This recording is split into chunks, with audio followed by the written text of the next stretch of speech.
We shall move to questions without notice. Are there any questions? I give the call to the Honourable the Leader of the Opposition. Thank you, Mr Speaker. My question is to the Prime Minister. Today, Australians learned that sections of a report into CFMEU corruption were removed by the Prime Minister's hand-picked administrator. These sections included government inaction on the CFMEU and the cost of inaction to the taxpayer. The probe's chief investigator said, "I did not suggest the changes. I was directed to make the changes." Prime Minister, did any individual in the Albanese government have any involvement in the removal of these two sections?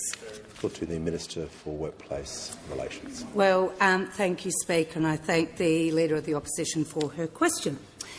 The CFMEU Administrator commissioned Geoffrey Watson to provide a report into the Victorian branch of the CFMEU to help him with his important work.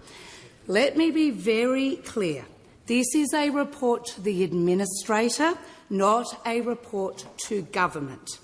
The handling, distribution and publication of reports commissioned by the Independent Administrator is a matter for him.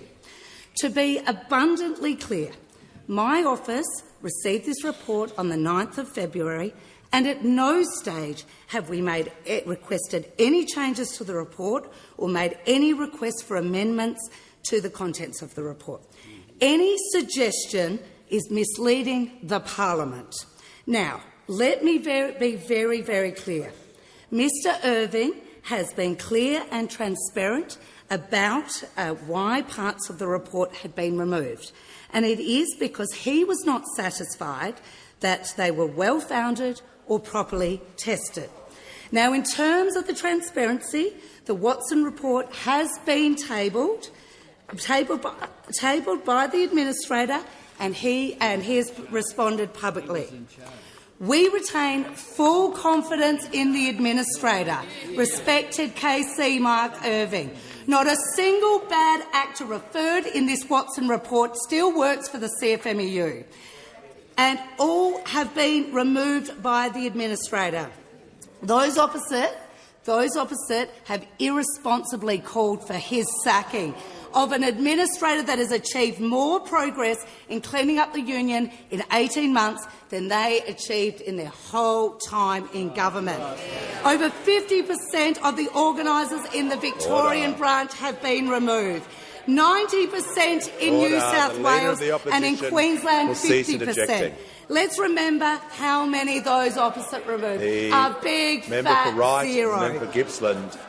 Now, I will also refer, considering that the Leader of the Opposition has referenced Geoffrey Watson, and he has provided evidence to say today, if anything I've said here today would suggest there is an outcome about removing the Administrator, they should think again. They would be mad to get rid of Mark Irving. So those opposite might want to distract from their chaos and disruption. Nothing will do that. We have been very, very clear about they can say they're smoke and mirrors, but we have been clear. We have been very clear, and they need to think again. Order when the House comes to order. We'll hear order the Manager of Opposition Business. We'll hear from the Honourable Member for Bass. Here. Thank you, Speaker. My question is to the Prime Minister. How is the Albanese Labor government investing in bulk billing and strengthening Medicare for every Australian after a decade of cuts and neglect? How have the government's policies been aimed at correcting past policy mistakes? Grateful to the Prime Minister. Thank you very much, Mr Speaker. Well, in February last year, I proudly stood in Launceston with the then Labor candidate for Bass and announced that a re-elected Labor government would make the biggest ever investment in bulk billing. Yeah. And on the 3rd of May, Australians voted to strengthen Medicare, and on the 3rd of November, our commitment to tripling the bulk billing incentive for every Australian began to roll out. 3 months later, and it's clear that what we promised is delivering for Australians. Around Australia today, more than 8 in every 10 visits to the GP are fully bulk billed. Millions of people getting the health care they need with just their Medicare card, not their credit card. And now nearly 3,400 GP practices are fully bulk billed, an increase of 1,300 clinics since November in that short period of time. More bulk billing, in fact, in every single state and every territory, giving Australians access to the health care that they need. Now, we don't know who the Liberal leader will be next week, but we do know that they'll be against Medicare, because the member for Hume wanted Tony Abbott's GP tax, and he said this: we know that the GP co-payment is reasonable. They were against any free visits to the doctor because they wanted a co-payment on every single visit. But it gets worse, Mr Speaker, because in 2015 the current Leader of the Opposition and then the Health Minister decided to extend the freeze on the Medicare rebate. That's bad enough, Mr Speaker, but the member for Hume called for her cuts to go even deeper and further.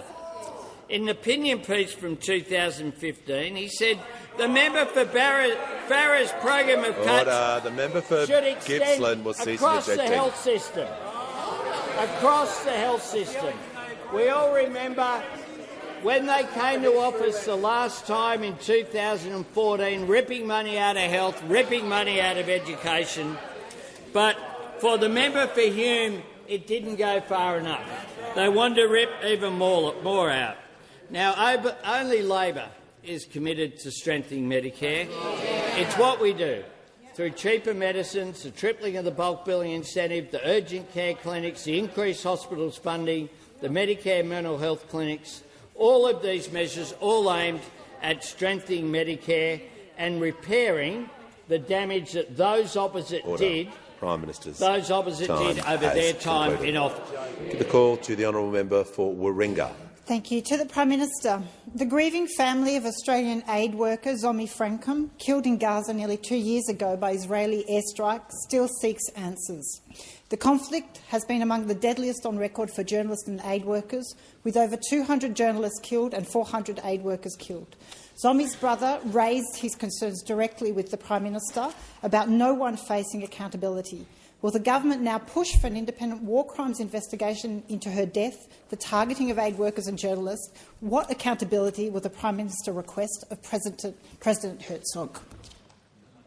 Give a call to the Prime Minister. I thank the member for Warringah for her question, and I note that if President Herzog wasn't here, I wouldn't have been able to raise the issue of Zomi Frankum with him, which is precisely what I did this morning, along with a range of other Australian government concerns. That's one of the reasons why you have dialogue in a respectful way, to get outcomes and to advance Australia's national interests. So one of the issues that I have raised is Zomi Frankum and her 6 World Central Kitchen colleagues. These deaths were a tragedy and an outrage. We said that at the time. We've made it clear that that remains the Australian government's position. And we've also made clear our expectation that there be transparency about Israel's ongoing investigation into the incident. We continue to press for full accountability, including any appropriate criminal charges. Last year at the United Nations, Australia and our partners launched a Declaration for the Protection of Humanitarian Personnel. That was led by our Foreign Minister, Penny Wong, who engaged with her colleagues right around the world to issue that statement, to which more than 100 nations signed on, attempting to get a global position so that the figures that the member referred to, every one of them a tragedy, every one of them an outrage, whether it be journalists or aid workers losing their life, going about doing their job, whether that be reporting on what is occurring in Gaza and the Middle East, or whether it be that critical work providing humanitarian support to Gaza, which is under the middle of a humanitarian catastrophe, something that Australia has increased our aid for and will continue to do. We have spoken about humanitarian aid as well with the Israeli government and with the Israeli president. I must say the Israeli president has said that he will engage and come back to the Australian government about the issues that we have raised.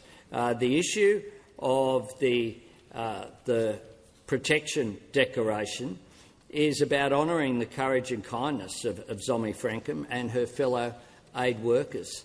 This is someone who didn't just provide aid in that area of the world, but along with other World Central Kitchen colleagues, the head of whom is based in New York and is known to President Herzog, has done extraordinary work in war zones and under extreme difficulty, taking risks in order to help their fellow humanity. We honour Zomi Frankham. We say to her family that our sincere condolences on what is a tragic loss, and will continue to work each and every day to do our best to ensure there is transparency and there is appropriate action. Call to the honourable member for Barton. Thank you, Speaker. My question is to the Minister for Health. How are the Albanese Labor government's record investments in Medicare making it easier for Australians to see a doctor for free? And why is it important to lift bulk billing rates after a decade of cuts and neglect? Call to the Minister for Health and Ageing and the Minister for Disability and the National Disability Insurance Scheme. Thanks, Speaker, and thanks to the member for Barton. She told me that her time at St Vincent de Paul before she came to this place reinforced for her the importance of healthcare being more accessible and more affordable for all Australians. And that's why we have a strengthening Medicare agenda that rests on 4 core pillars, rolling out 137 urgent care clinics, including the Carlton Urgent Care Clinic that we visited 18 months ago and has already seen more than 23,000... I'm not going to respond to this provocation, Mr Speaker. Order. Not going to respond again. Order. I got suckered yesterday. I'm not going to be suckered again, Mr Speaker. More doctors and cheaper medicines as well, Mr Speaker, but the central pillar of our agenda is turning around bulk billing rates, which were in free fall, Mr Speaker, when we came to government after a decade of cuts inflicted on our cherished Medicare system by those opposite, including the now Leader of the Opposition, Mr Speaker. Now, our first decision back in 2023 was to triple the bulk billing incentive that GPs receive when they bulk bill pensioners and concession card holders and kids. And I'm pleased to report to the House, Mr Speaker, that the bulk billing rate for those 11 million Australians now sits at 92.5%, Mr Speaker. But we were also very worried about the bulk billing rate for people who don't have that concession card, which was continuing to slide after the cuts made by those opposite. And that is why, as the Prime Minister said last year, for the first time ever, we extended bulk billing support to every single Australian and decided also to pay an incentive to general practices that switch to bulk billing all of their patients all of the time.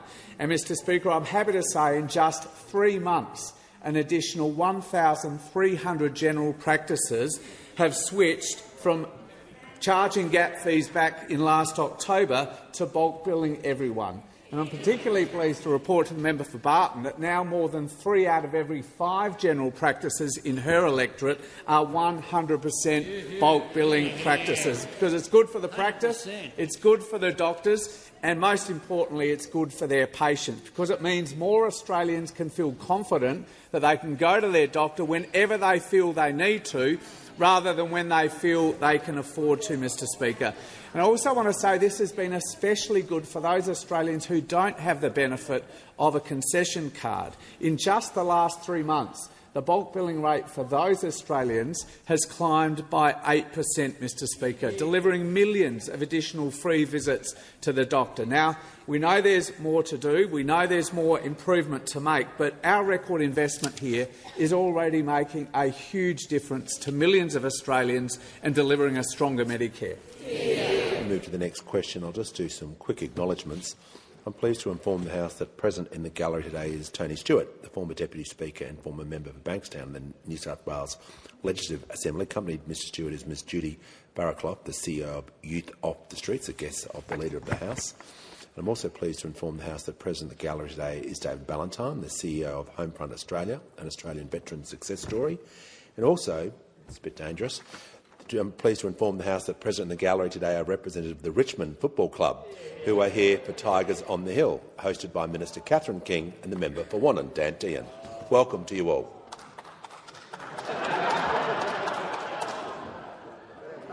Order. Order.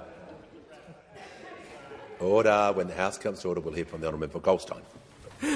Thank you, Speaker. My question is to the Minister for Employment and Workplace Relations. Revelations in The Age today expose that the Prime Minister's hand-picked CFMEU administrator has requested the deletion of 2 chapters from the independent probe highlighting the CFMEU Labor cartel report, calculated at $15 billion of washed taxpayers' subsidies that end up in organised crime. In your previous answer, you said that the report was received by your office on the 9th of February. Did your office seek a copy before that date, and which version did you get? The full version, the redacted version, or the version with 2 chapters missing? Call to the Minister for Employment and the Minister for Workplace Relations. Thank you, Speaker. I need to be very, very clear to the Minister, for the member for Goldstein, that at no stage has my office in any way requested any changes to the report that was provided to the administrator. We received the report. The Minister will pause. The Minister will pause. The Minister's 30 seconds in, so you can have your point of order now, but you'll only get one shot at it. So the member for Goldstein, a point of order. Point of order relevance. The question was specifically whether a copy was requested, not. Order. Resume your seat. Yep. The Minister was in mid-sentence saying about the copy of the report when you took that point of order, so I'm going to make sure she's being directly relevant. But we've had the point of order on relevance now, so we can't ask that again. And I'll make sure she is directly relevant, and she may continue. Thank you, Speaker. My office received the report. I need to be very clear to the member for Goldstein that at no point has my office requested any changes, any omissions, anything different to this report. We received the report, but I need to be clear to the member for Goldstein. This is a report to the administrator, not a report to government. Order. Give the order when the House comes to order. We'll hear from the honourable member for Gorton. Thank you, Speaker. My question is to the Minister representing the Minister for Women. How is the Albanese Labor government investing in bulk billing and taking women's health seriously? And what are the risks that this investment faces? Give the call to the Minister for Infrastructure, Transport, Regional Development and Local Government and the Minister representing the Minister for Women. Thank you very much, Mr Speaker. And can I thank very much the member for Gorton for her question. Her electorate is now home to 23 Medicare bulk billing clinics, an increase of 10 bulk billing clinics since we made our record investment in bulk billing, the heart of Medicare. In both the member for Gorton's electorate and now in my own electorate of Ballarat, more than 70% of our GP clinics are now fully bulk billed, joining more than 3,400 fully Medicare bulk billed practices right the way across the country.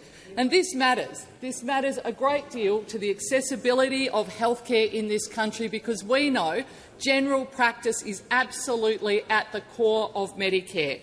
I also know that at least half of the member for Gorton's constituents have seen their access to healthcare improve as a result of the $792 million Women's Health Package. Since we announced that just last year, it has been delivering results for women around Australia that they have been asking for a long time. In just 1 year, women have saved $73 million on contraceptives, menopause and endo treatments. 71,000 women have had a menopause health assessment covered by Medicare. In March, 33 endo and pelvic pain clinics will be up and running all around the country, and by the middle of the year, those same clinics will also be providing peri- and menopause care as well. PBS scripts are now capped, meaning every single woman accessing PBS medications is now paying less for their medicines. This is groundbreaking work that treats women's health with the seriousness that it deserves. And it doesn't happen by accident. It's what happens when you support women, and you support women to be in the room making decisions in a majority female government with a majority female cabinet, instead of undercutting women who are brave enough to put their hands up to lead. While we wait for the men in the Liberal Party to draw straws on who their next leader will be, we know exactly what their next leader and the one after that will do to Medicare because they have formed. Liberals always cut our health services and always cut Medicare, and that includes the health services and care that Australian women rely on each and every single day. They let the cost of PBS medicines blow out. They tried to end bulk billing and add the GP tax, a compulsory co-payment, and when we stopped that, as Shadow Health Minister, we're leading the charge, when I stopped that in the Senate, what we then saw was the then government decide that they were going to freeze the Medicare rebate, and we saw basically bulk billing in this country absolutely collapse. They have got form when it comes to healthcare. We know that the pretender, the person who wants to be the leader, has form on it as well. Call to the honourable member for Cowper. Thank you, Mr Speaker. My question is to the Minister for Climate Change and Energy. Why can't the Minister just be honest and give a straight answer to the Australian families who have promised a $275 reduction in their power bills by 2025? Give a call to the Minister for Climate Change and Energy. Well, thanks very much, Mr Speaker. I appreciate the question. I'm not entirely sure what it is, though. He asked me why I want to answer a question, and then he didn't ask a question. But I'm happy to say, Mr Speaker, we believe energy prices are too high, and we believe governments should take action to reduce them. And that's what we're doing. When you are dealing with higher energy prices, you can have a policy of introducing more of the cheapest, most reliable form of energy available, which is renewables, or you can have a $600 billion plan to introduce the most expensive form of energy available, which is what the honourable member and his friends took the Australian people at the last election and appear to be going down that road again. Now, if you think energy prices are too high, as we do, then you take action to deal with it. You take action through energy bill rebates, which we've done 3 times. You take action through supporting renewable energy, which we are doing, which has seen wholesale prices fall 44% in the last quarter of last year. You take action to ensure that as much of that as possible flows through to retail prices, which we're doing with things like Solar Sharer, which sees 3 hours of free power in the middle of the day to those Australians whom we're able to provide it to, which we support, and those opposite members oppose. So you have a choice. You take action to help Australian families, or you have policies which will make the situation worse, which is what the National Party and their coalition partners in the Liberal Party are proposing. Order. Leader of the Nationals and the member for Fisher interjected continuously during that answer, and I'd asked them to assist the House by ceasing interjecting. I'd like to hear from the Chief Government Whip. Thank you, Speaker. My question is to the Treasurer. How is the Albanese Labor government helping people tackle the cost of living now and into retirement? And how does that compare to other approaches? Call to the Treasurer. Thanks, Mr Speaker. What an absolute champion the member for Lawler is for her community and for our team here in Parliament House, Mr Speaker. The member for Lawler knows, we all know, that people are under pressure, but more than acknowledge that and recognise that, we're acting on it. We're delivering when it comes to more help with the cost of living. And on that front, today is a really, really important day, Mr Speaker, because we've got this new data out which shows that Australians now have access to more bulk-billed GP clinics than ever before. Something like more than 3,400 practices across the country, also more than ever before. And so I pay tribute here to the Health Minister, the PM and the colleagues for the work that we have put into lifting bulk billing in this country, because we understand that when there's more bulk billing, there's less pressure on families. It's a really important way that we're helping to ease the cost of living, but it's not the only way that we're going about that, Mr Speaker. We're also making sure that people on lower incomes can get a boost to their superannuation balances. And that's because just today we introduced legislation into this parliament to make superannuation fairer from top to bottom.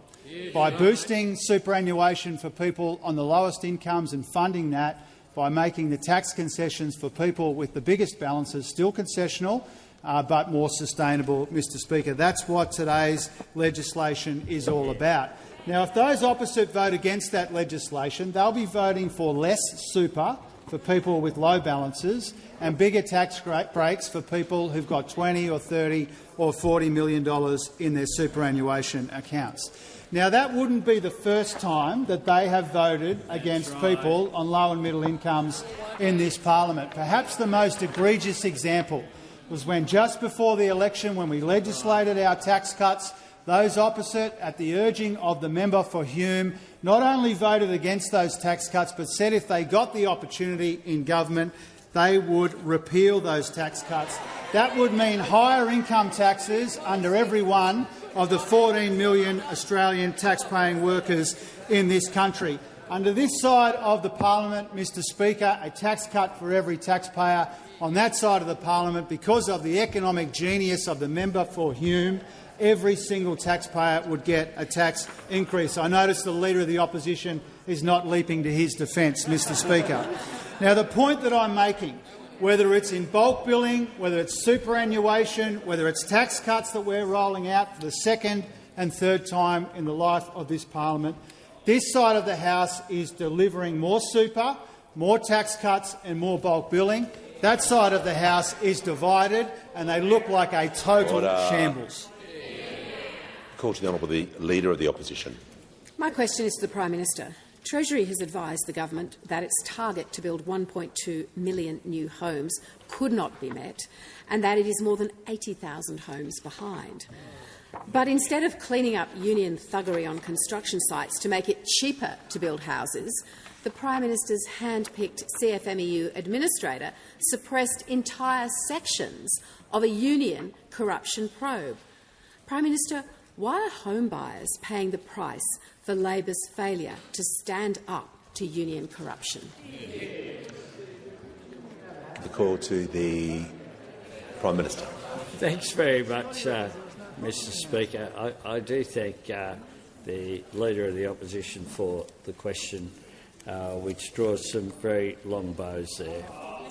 Some very long bows indeed. But those opposite for right sat on this side of the chamber for 9 years. John Setka, during that period, increased his influence over the CFMEU. They did absolutely nothing. And I tell you what I did after I became Leader of the Labor Party was I expelled John Setka within weeks.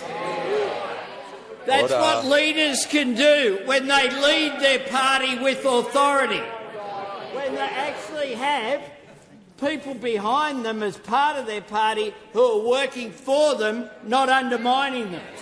That is what we did on this side of the House, which is why we were able to, when we came to government, take strong action.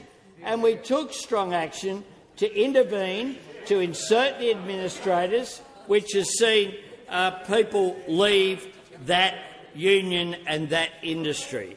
Now, when it comes to our target, construction cost inflation has fallen from a half-century high under the Coalition.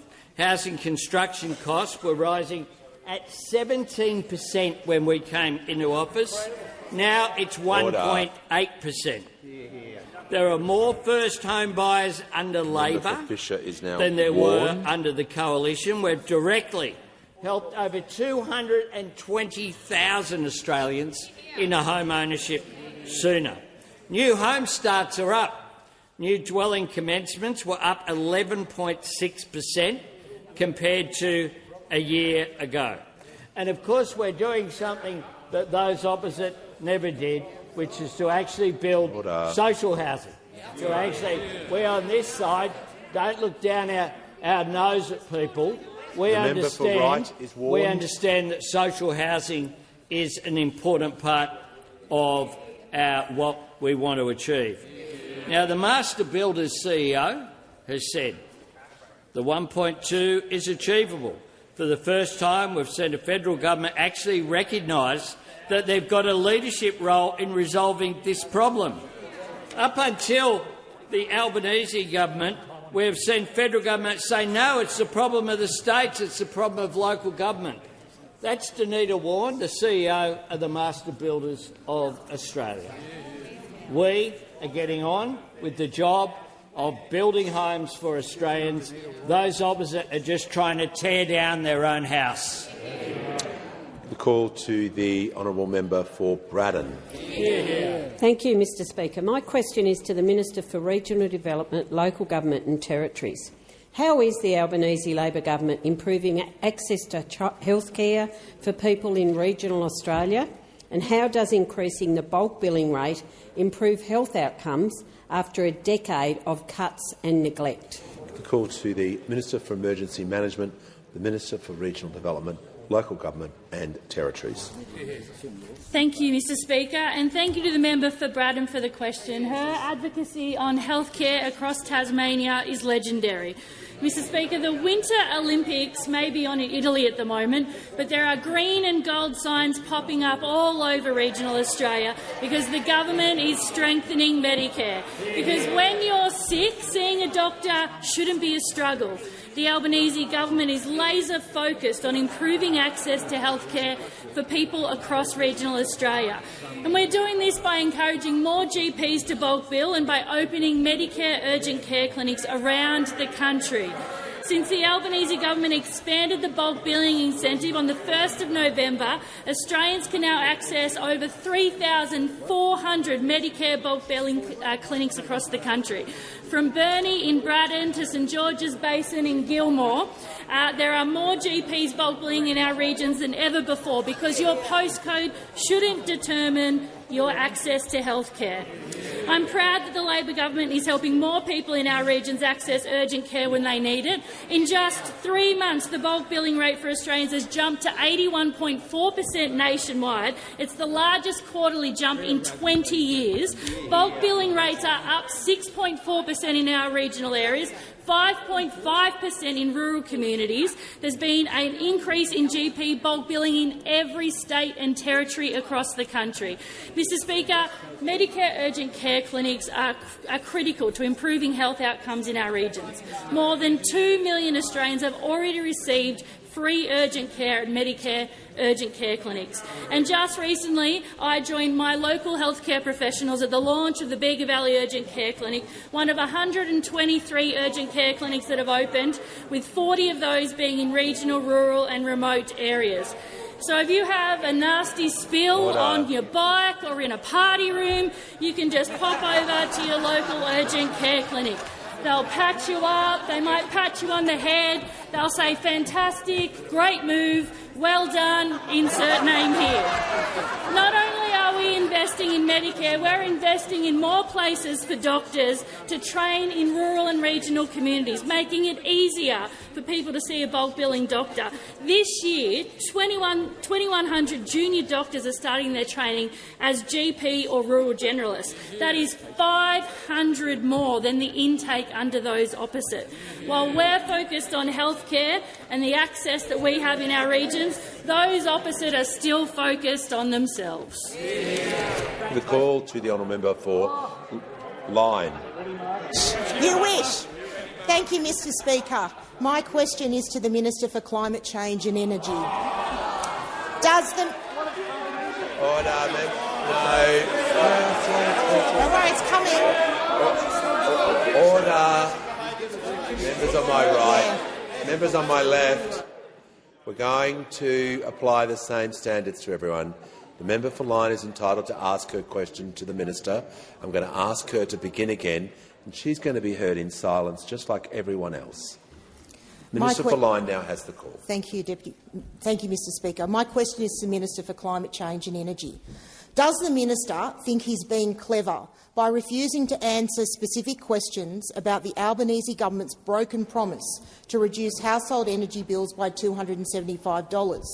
Why won't the minister respect Australian families with an honest answer?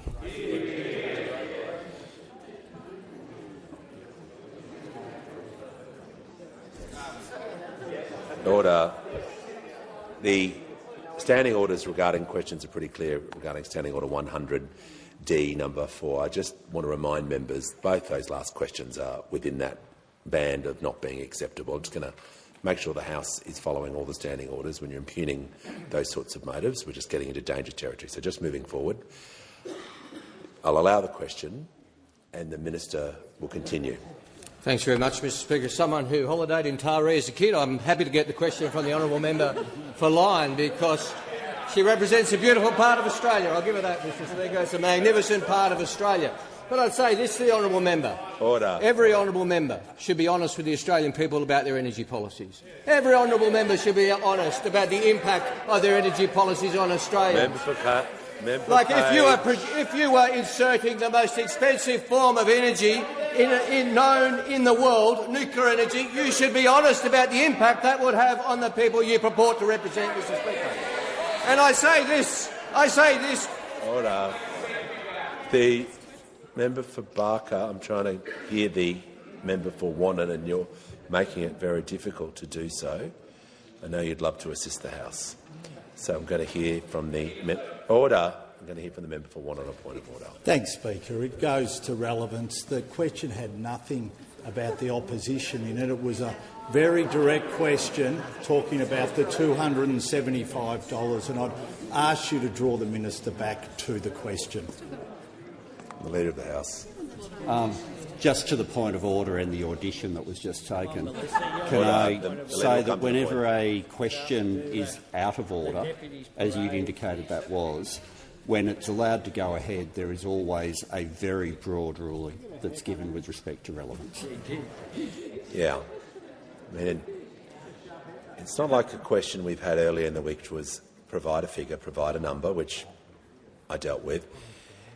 When you're asking, does the minister think he's being clever, those sorts of questions, and as I indicated to the House under Standing Order 100D4, it's pretty difficult to say it's a tight question. It's not. So just going to make sure when he's asked about energy policy and about the reduction in energy bills, he has been directly relevant. And if you get asked that question, you're going to get this answer. I think that's pretty common sense. The minister has the call. Thank you, Mr Speaker. I say to the members of the National Party, if you're going to ask the government about climate and energy policy, how about you be honest with the people you represent, that climate change is real and people in rural and regional Australia will pay the price for that climate change, Mr Speaker, and policies which delay action will see people in rural and regional Australia, farmers who've already seen their productivity fall because of climate change, pay the price, and future generations in regional Australia pay the price. And that people in rural and regional Australia have a lot to benefit from well-calibrated policies to see jobs and investment. And that the Morrison-Joyce government told the Australian people that net zero was good for people in regional Australia, and that since then they have walked away from people of rural and regional Australia and are betraying them by their actions. Order. The member for Gippsland's had a really good go, so he's now on a warning too. So we've got the member for Fisher, the member for Wright and the member for Gippsland's. Yes, the member for Wright, you're in that mix. Just reminding the House where everyone sits. Give the call to the honourable member for Gilmore. My question is to the Minister for Aged Care and Seniors. How are the Albanese Labor government's changes to bulk billing delivering better health outcomes for older Australians? Why was this necessary after a decade of cuts and neglect? Call to the Minister for Aged Care and the Minister for Seniors.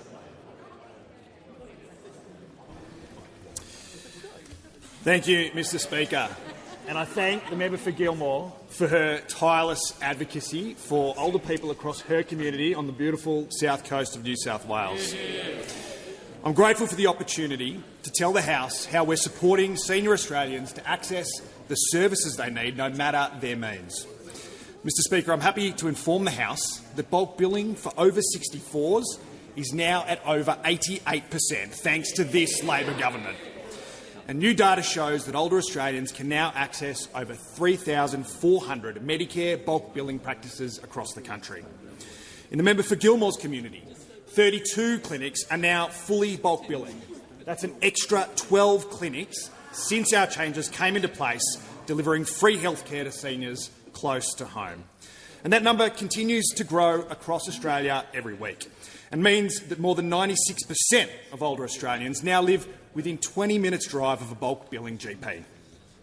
To all the GPs across the nation who are now supporting seniors to see a doctor for free, our government says sincerely, fantastic, great move, well done, doctors. And, Speaker, all of this work builds on our government's other investments to support Australians, including older Australians, with the cost of living. On January the 1st, we delivered the next stage in our plan to make the biggest cut to the cost of medicines in the history of the PBS, with all PBS medicines available for $25 or less. And for seniors who hold a concession card, PBS medicines cost only $7.70 with an annual cap of $277. We're opening 137 Medicare urgent care clinics. More than 2 million Australians have already received free urgent care at an urgent care clinic. We've boosted Medicare with $25 billion in extra hospital funding, helping older Australians get the quality, affordable health care they deserve. It's a long list, Mr Speaker, because it was a big job to claw Medicare back after those opposite left it on its knees. They tried to cut $50 billion from public hospitals. They tried to end bulk billing for all Australians with a GP tax.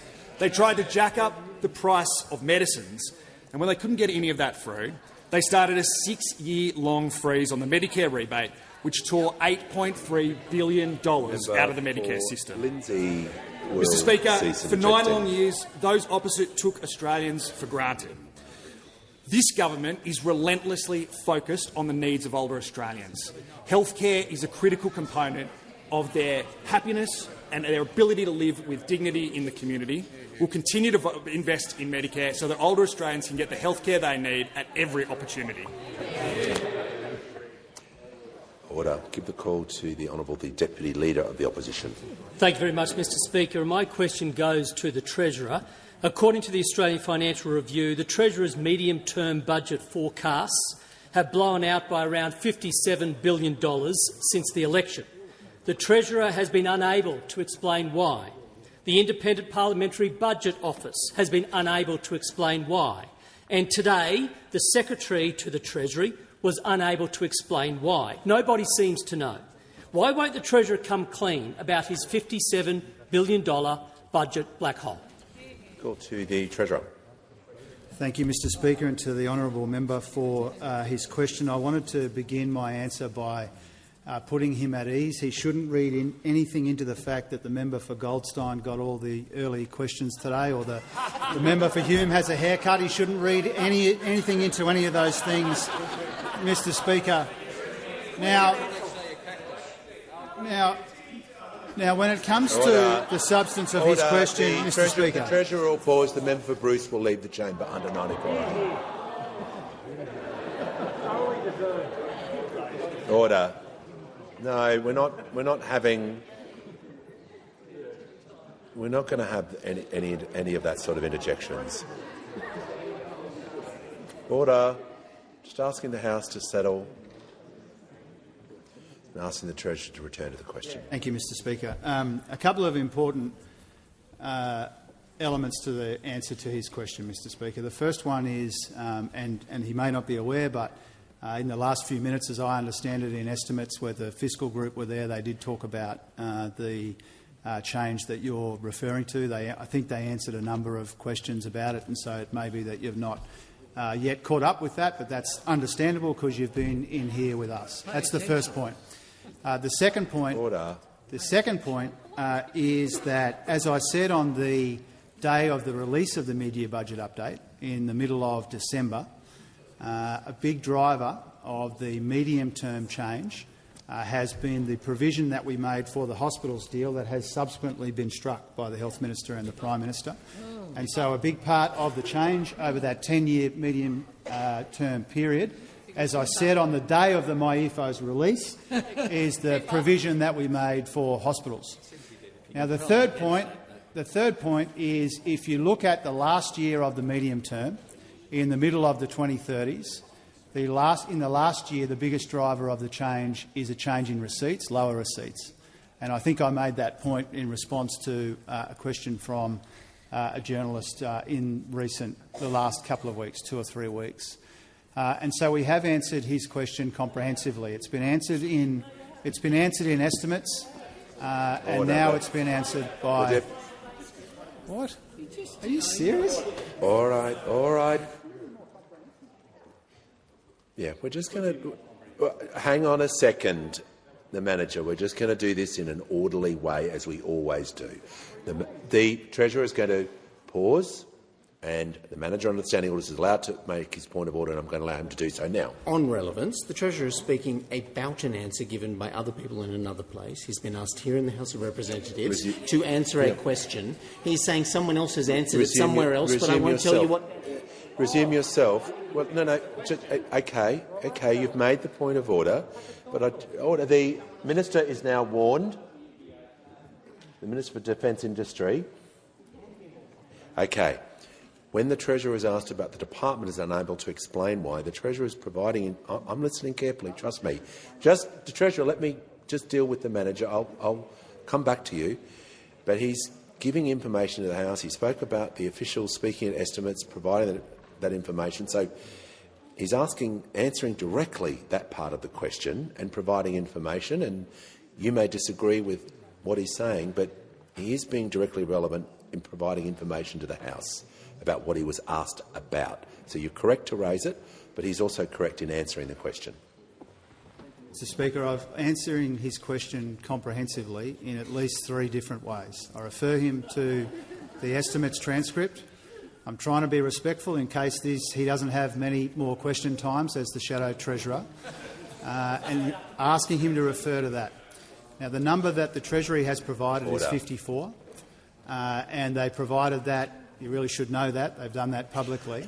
The budget papers don't provide that number, but that number has been provided in estimates. And the 2 main drivers of that number are lower receipts and a provision for the hospitals deal. Now, I finish on this point, Mr. Speaker.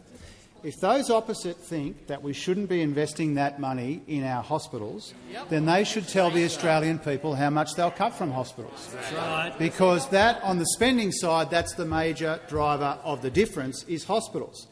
And what this tells us is that they haven't changed a bit since the last time they were in office, went after Medicare, went after health funding. They'll go after hospitals if they get into office.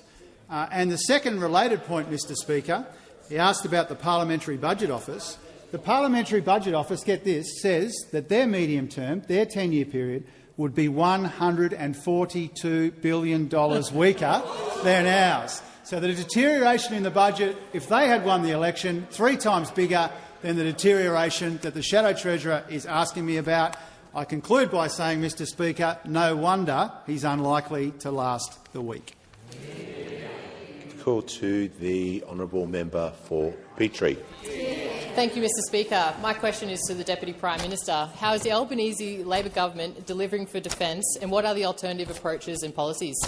Give a call to the Deputy Prime Minister and the Minister for Defence. Well, I thank the member for her question and acknowledge her service since coming to office in 2022. The government has undertaken the Defence Strategic Review, which is the most comprehensive reassessment of our strategic posture in 35 years, and we are now building a defence force to meet that moment. We've taken the idea of AUKUS and given substance to it, providing for the biggest industrial project in our country's history. We inherited a shrinking defence force. We have now turned that around and it is growing again, and we are undertaking the biggest reform to the defence estate ever. And all of this is being underpinned by the biggest peacetime increase in defence spending in our nation's history. Now, in our system of government, it is important to understand alternatives, as the honourable member has asked, and that really invites me to make a critique of the Shadow Minister's positions on defence. But the issue here is that when it comes to the Shadow Minister and defence, what we have is a completely blank page, because he has said absolutely nothing. I mean, as the Shadow Treasurer in the last parliament, he did say that defence spending should be confined to the fiscal envelope that the Liberals took to the 2022 election, which would mean that he is against the $70 billion worth of investment that our government has made in defence. But on the other hand, and to be fair, in the last couple of weeks he has visited with the member for Flinders to HMAS Cerberus, after which he posted a video in which he said, and I quote, "Massive investments in recent years making a real difference. Zoe, tell us all about it."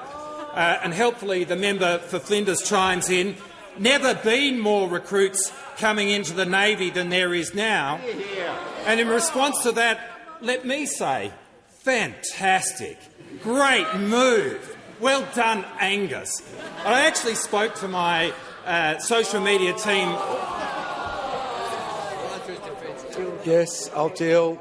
Yes, we'll deal with this in an orderly way. I just want to make sure he was quoting.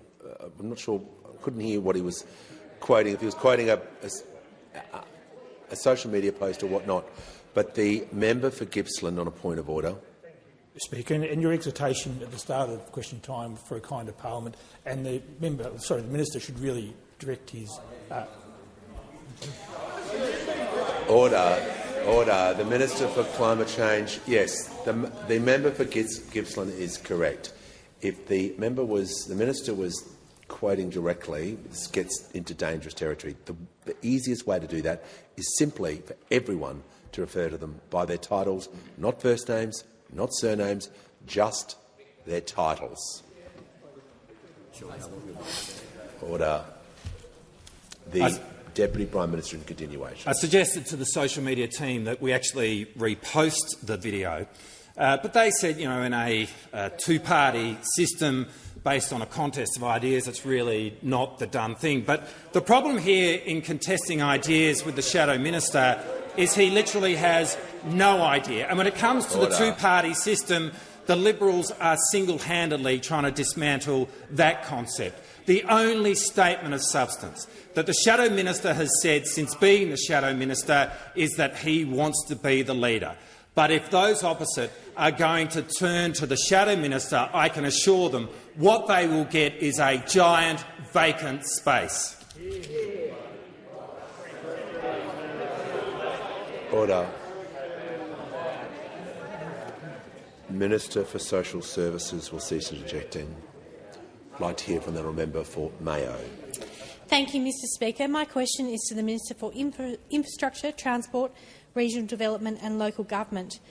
I understand the Civil Aviation Safety Regulations Part 43 that simplifies field maintenance requirements for aerial work Australian aviation companies has been on the desk of the Minister awaiting approval since October 2024. The delay is causing frustration and hardship for Australian aviation businesses such as crop dusters or aerial firefighting businesses. When will the Minister approve these regulations? Give a call to the Minister for Infrastructure, Transport, Regional Development and Local Government. Thanks very much. Well, I invite the member that if you do want to come to my office at any point to talk to me about those matters, I'm very happy to do that. You know, I have a drop-in clinic. In fact, I have one this afternoon, so you'd be welcome to that, and I'd be happy to, if I have it, to provide an answer to the member then. Order. Order. We'll hear from the honourable member for Menzies. Thank you, Speaker. My question is to the Minister for Small Business. How is the Albanese Labor government continuing to support hard-working Australians and their small businesses? And what puts this at risk? Give a call to the Minister for International Development, the Minister for Small Business and the Minister for Multicultural Affairs. Thank you, Speaker. And I do want to thank the member for Menzies for his question. We spent a lot of time in Menzies, the member and I, visiting local businesses in his electorate. More recently, we visited the Box Hill markets, where we stopped at Blissful Station and met the owner-operator there, Lan, who treated us to some pretty delicious vegan dumplings. Now, I'm not very big on vegan dumplings, but I have to say those from Blissful Station were pretty good. Now, from Box Hill to Broome, right across Australia, Australian small businesses create jobs and they support families and local communities and economies in our regions and in our cities. And that's why the Albanese government is backing Australia's record-high 2.66 million small businesses to run and to grow and to succeed. Australians have started 800,000 new small businesses since we came into office, Mr. Speaker. That's a clear sign of ambition and resilience and belief in the future. Now, as someone who has owned and operated small businesses— The Minister's going to pause. The Minister's giving information to the House. The Leader of the Opposition and the member for Moncrieff just continually going on like that. Just give it a rest. I just want to hear the Minister, and that just is disruptive. And you're doing it to disrupt the Minister, but it's not. It's disrupting the House. So we'll just pause for a while on that. The Minister has the call. Thank you, Mr. Speaker. As I was saying, Australians have started over 800,000 new small businesses since we came into office, a clear sign of resilience and belief in the future. Now, as someone who's owned and operated small businesses, I know how rewarding it can be, but I also know how difficult it can be.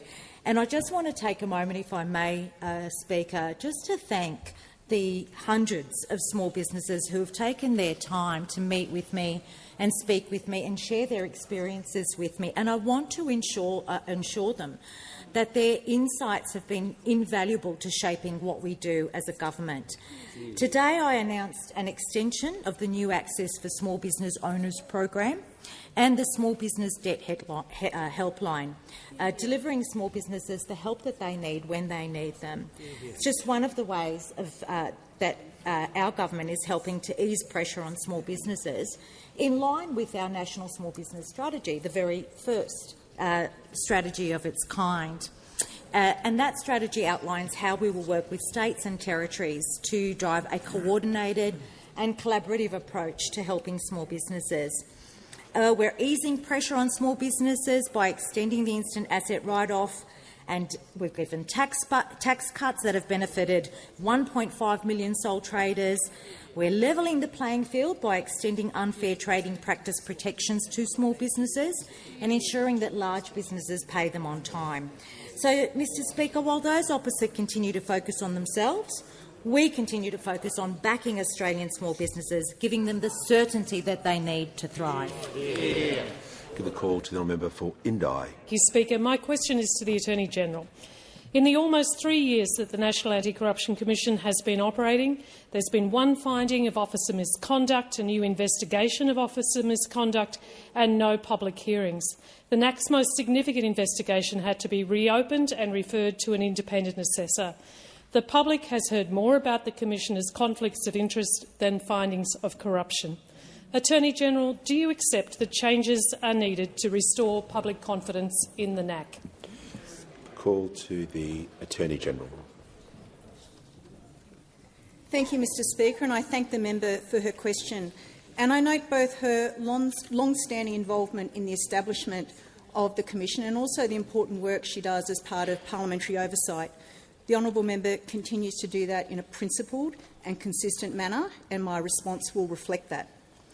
Mr. Speaker, the Inspector of the National Anti-Corruption Commission has announced that she will investigate complaints about the NAC Commissioner's involvement in defence-related referrals and the Commissioner's ongoing role with the Inspector-General of the Australian Defence Force. Mr. Speaker, as the House will know, the Inspector is independent of the Australian Government and from the Commission. And it's also important to note that the Inspector is not subject to anyone's direction when performing her functions. The member also raises issues regarding the NAC's work and some of its findings. Mr Speaker, this government was elected on a platform of legislating an independent anti-corruption commission with strong oversight. That oversight is working as intended. And we honoured, as I said, that commitment, and it will interest the House to know the following. Since it commenced operations, the Commission has received over 6,000 referrals. It is currently conducting 30 preliminary inquiries and 35 corruption investigations. Since the 1st of July 2023, there have been 11 convictions resulting from Commission investigations, and there are a further 4 matters currently before the courts. The Commission publishes regular updates about its work on its website, and I encourage all members to avail themselves of that information at nac.gov.au. As I said, I appreciate the honourable member's ongoing involvement in this area, but it does reflect also a number of important pieces of work that this government has delivered on integrity. But I do say in all sincerity to the member, there is much more to do. There is much more to do in a lot of these areas. Legislating a powerful, independent and transparent NAC was an important role. Introducing a new fraud and corruption control framework, imposing stronger anti-corruption obligations on all Commonwealth agencies is another of them. Making sure that we have a Royal Commission into the Robodebt scheme and implement those findings, but also ensuring that in other portfolios we strengthen our anti-money laundering regime through the passage of the Anti-Money Laundering and Counter-Terrorism Financing Amendment. Mr Speaker, what this points to is the important work not only of the Commission but also of oversight. But I take on board the honourable member's comments that they have come from a sincere place, that there is much more work to do, and we support the NAC in undertaking that work. Give the call to the honourable member for Melbourne. Thank you, Speaker. My question is to the Treasurer. How is Albanese Labor government cutting taxes for working people at the same time as improving the budget? What risks are posed by our approaches? Give the call to the Treasurer. Thanks, Speaker. I know from engaging with the member for Melbourne on a whole range of issues what a wonderful advocate she is for the people of that great city, Mr Speaker. Really the biggest difference at the last election, Mr Speaker, was on economic policy, because we had a plan to cut taxes, to help with the cost of living, repair the budget and invest in the future. And those opposite had a policy for higher income taxes and bigger deficits and more debt. And that's what their election document made clear when the member for Fairfax and his nuclear reactors got together with the economic incompetence of the member for Hume, and together they nuked the opposition's economic credibility, Mr Speaker. And that's one of the reasons why sensible Liberals like Malcolm Turnbull have said that those opposite have run off into la-la land. This is why Peter Costello, Mr Speaker, Peter Costello told Troy Bramston that, I'm quoting, at the last election they got themselves into a position where they are proposing to increase income taxes, run bigger deficits with no real plan to... Sorry. I don't... Order. The members on my right, just the member for Wannon and a few others, if you can just... I couldn't hear a word the Treasurer was saying. Mentioned a name and there was a reaction, but order. Let's just return to the question and then get through the answer. Order. Thank you, Thank you, Mr Speaker. So the feedback from Malcolm Turnbull, the feedback from Peter Costello, and also the feedback, Mr Speaker, from some of the member for Hume's colleagues who said to Sam Maiden that he was, quote, an absolute disaster in that role. Or another one who told Karen Barlow that everything he touches turns to custard. He was a disaster as Energy Minister. He was a disaster as Shadow Treasurer. The definition of insanity would be to put someone with a disastrous track record into the top job hoping things would be different. I'm going to hear from the member for Page, who's on his feet.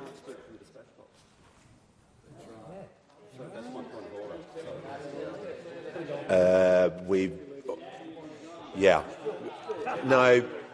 I'll deal with this matter. This came about on Monday and I can advise the House on advice from the Leader of the Opposition by her staff in relation to the Leader of the Nationals and the Deputy Leader of the Nationals by their appointment. They are members of the Executive. No, order.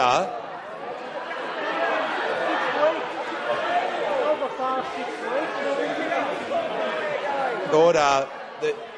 Yes, of the shadow executive. Yes, the Leader of the House is entitled to ask that question because that was never explained to the House. To be fair, normally in normal practice, someone will advise the House of those arrangements. That didn't happen, so I'm entitled to address order. I'm entitled to address the House, and the Leader is entitled to raise that question.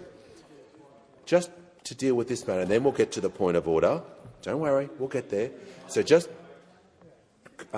pause for a moment. If you take your seat, we'll deal with this matter about the front bench, and then we'll hear from the Leader of the House. As you referred to, it's page 111 of practice that makes clear that only members of the opposition executive can speak from the dispatch box. The public comments from the Leader of the Opposition on the 8th of February are that the shadow ministers do not return until the 1st of March. Well, I said we'll deal with this. Then you can respond. No, it's they don't. And order. I want to hear. I said I would hear from the Leader of the House, and he was entitled to that. Then we will come to you, Manager, and you will have your point of order. And the Manager of Opposition is right. This is a matter for the Opposition. That's why I'm quoting the Leader of the Opposition. And the Leader of the Opposition said that the Leader and Deputy Leader of the Nationals will attend meetings of the leadership group, but said this is only to ensure joint representation and accountability in decision-making during this interim period.